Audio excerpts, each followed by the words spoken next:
আজকের দুপুরের লাঞ্চের মেনু চলুন আপনাদের সাথে শেয়ার করি। তো আজ তো এই যে গরম গরম এখানে ভাত হয়ে গেছে,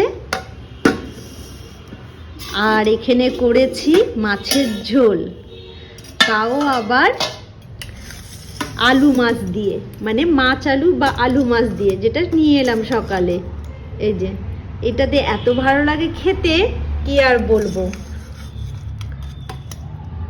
মাছের পিসগুলো বেশ বড় বড়, আর তার সাথে করেছি, একসাথেই রেখেছি যেহেতু এখানে আমার জায়গা কম, মানে বাসন টাসন কম আছে, তাই এখানে আলু আর পেঁয়াজকলি ভাজা করেছি, আর এখানে করেছি লাল শাকের ভাজা।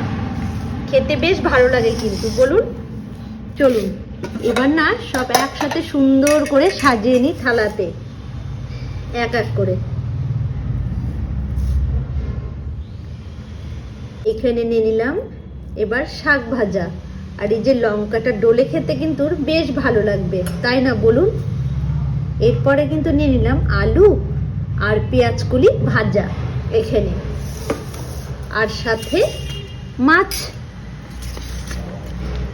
মাছের ঝোল। আমার আবার মাছের লেজা খেতে ভীষণই ভালো লাগে, তাই এক সাইড করে মাছের লেজাটাই নিয়ে নেব।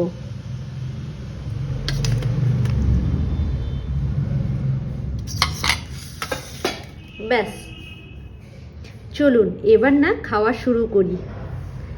সব গরম গরম আছে, আর সব টেস্টি টেস্টি রান্না। এত লোভনীয় খাবার দেখে কি থাকা যায় বলুন। আর পারছি না থাকতে, খেয়ে নিই। চলুন আপনারাও লাঞ্চ সেরে নিন কিন্তু।